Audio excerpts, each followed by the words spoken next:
नमस्कार, आप देख रहे हैं उन्नत भारत और मैं हूं आपके साथ अमित कुमार। लगातार रामनवमी के बाद जो पूरे राज्य से और राज्य के साथ साथ पड़ोसी राज्यों से जो खबरें आई है वो आपने निश्चय ही कई बड़े बड़े मीडिया हाउसेस और छोटे छोटे भी स्वतंत्र पत्रकारों के माध्यम से देख ही लिया होगा और समझ ही गए होंगे कि इस बार यानी 2023 का जो रामनवमी का पर्व रहा वो बिल्कुल ही हिंदुओं के लिए संघर्ष भरा रहा और मुसलमानों के लिए एक उग्र प्रदर्शन करने का अवसर बन करके उभरा।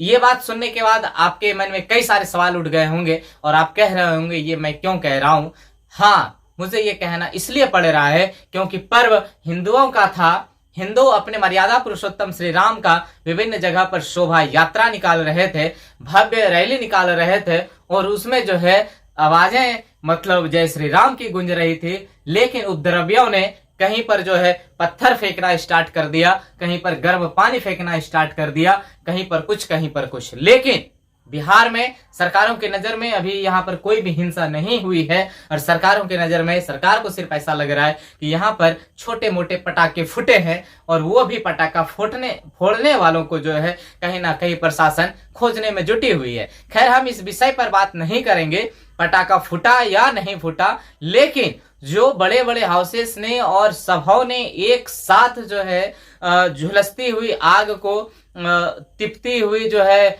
घरों को और घर छोड़ रहे लोगों को जो लाइव टीवी पर दिखाया है, मैं उस विषय पर बात करना चाहूंगा। और मैं आप सभी से एक बात पूछना चाहूंगा कि क्या अब भारत में, बिहार में और बिहार के आसपास के राज्यों में हिंदुओं का रहना इतना रुसवार हो गया है कि अगर वो रामनवमी जैसे हिंदुओं के मुख्य पर्वों पर अगर राम की शोभा यात्रा निकालेंगे तो उससे जो है पत्थर खाने पड़ेंगे। ये बात कहने के बाद हमें लगता है कि आपके मन में बहुत सारे सवाल हो रहे होंगे और आप मुझे गालियां देना मन ही मन स्टार्ट कर दिए होंगे। लेकिन जनाब, आप थोड़ा सा रुकिए, मैं आपको एक वीडियो दिखाना चाहूंगा, आप स्क्रीन पर देख सकते हैं। मैं आपको बताना चाहूंगा ये वीडियो है साहेबगंज का, जो बिहार का सटा हुआ राज्य झारखंड का एक जिला है। और यहां पर भी रामनवमी के ठीक एक दिन बाद दुर्गा मां का मूर्ति विसर्जन हो रहा था और इसी दौरान जब विसर्जन की यात्रा जो है शहर से गुजर रही थी, इसी समय विसर्जन उस रास्ते में जा पहुंचा जहां पर थोड़ी मुसलमानों की संख्या ज्यादा थी और वहां पर जो है एक साथ मुसलमानों के द्वारा छत पर से ईंट फेंकना प्रारंभ हो गया, जिसमें कि जो है उस रैली में, उस विसर्जन यात्रा में मौजूद डीएसपी के साथ साथ 5 अन्य भी जो सुरक्षा कर्मी थे वो घायल हुए और इसके अलावा कई सारे राम भक्त भी घायल हुए। अब मैं इस विषय से हटकर मैं सामने आपके बीच फिर आता हूं और फिर मैं आपसे एक बात पूछना चाहता हूं, जरा बताइए इन राम भक्तों की क्या गलती रही होगी पुलिस प्रशासन के संरक्षण में, निरीक्षण में, उसके दिशा निर्देशन में। जब पुलिस प्रशासन उसके साथ थे उस समय जो है शांतिपूर्ण तरीके से जो विसर्जन की यात्रा थी वो संपन्न हो रही थी। लेकिन हिंदुओं का सिर्फ जुर्म इतना था कि उन्होंने पुलिस प्रशासन पर भरोसा किया और उस रास्ते से जाना तय किया जिसमें जो है मुसलमानों की थोड़ा आबादी ज्यादा थी।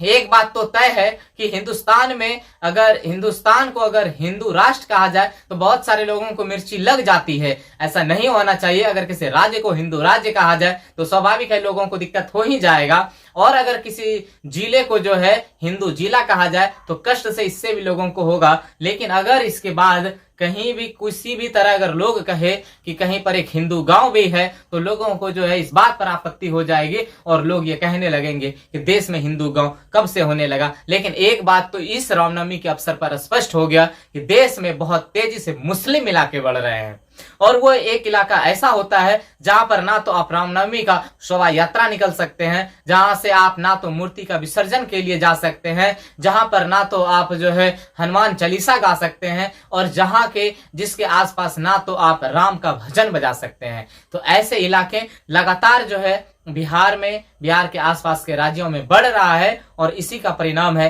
कि ऐसे ऐसे दिन देखना पड़ रहा है। बहरहाल मैं आपको बताना चाहूंगा, जो साहेबगंज में जाकर के मैंने खुद ग्राउंड रिपोर्टिंग किया, मैंने वहां जाकर के जो स्थिति देखी मैं आपको बताना चाहूंगा। जहां पर ये पूरी घटनाएं हुई थी आप स्क्रीन पर भी देख सकते हैं कि वहां दूसरे तरफ, एक तरफ जो है बाउंड्री है और दूसरे तरफ जो है कुछ घरें हैं जो मुसलमानों का है, और उसी रास्ते, उसी बगल ठीक उस रास्ते के दूसरी तरफ जो है बजरंगबली का मंदिर है। और इसीलिए राम भक्तों ने सोचा होगा कि चलें इधर से और हम थोड़ा सा हनुमान जी से दर्शन भी करते चलेंगे और माता रानी को भी हनुमान जी का दर्शन कराते चलेंगे। लेकिन इसी बीच जो हुआ वो सबों ने जाना, और ये आग इस तरह से बढ़ा कि पूरे देश ने इस घटना को देखा। देख करके पूरा देश सहमा कि आखिर ये क्या हो गया। एक बात तो स्पष्ट है, देश में जिस प्रकार से और जितनी तेजी से मुस्लिम इलाके बढ़ रहे हैं, इसके बाद सरकार के लिए और सरकार के साथ साथ प्रत्येक सनातनियों के लिए ये एक चिंता का विषय है।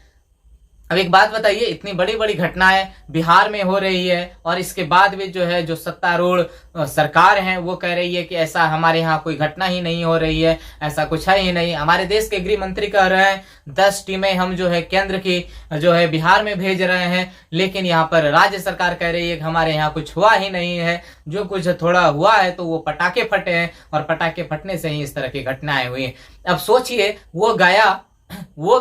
जहां पर कि हिंदुओं के लिए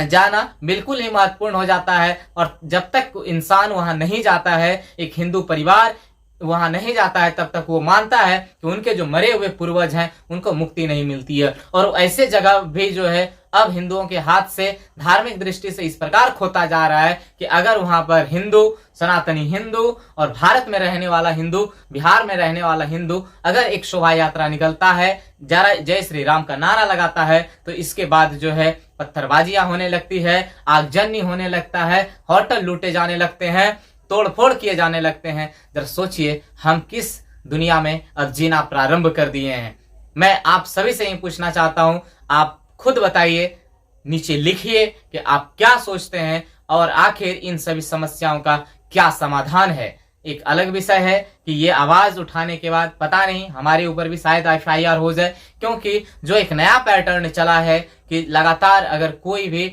समाज के बारे में, इस राष्ट्र के बारे में,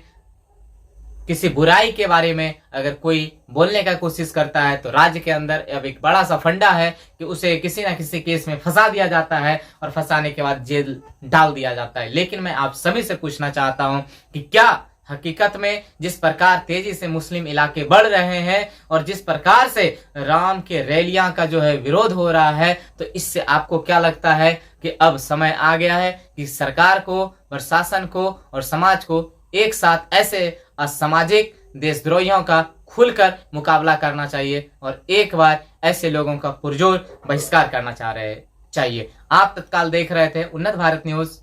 कैमरामैन अमन के साथ अमित। जय हिंद।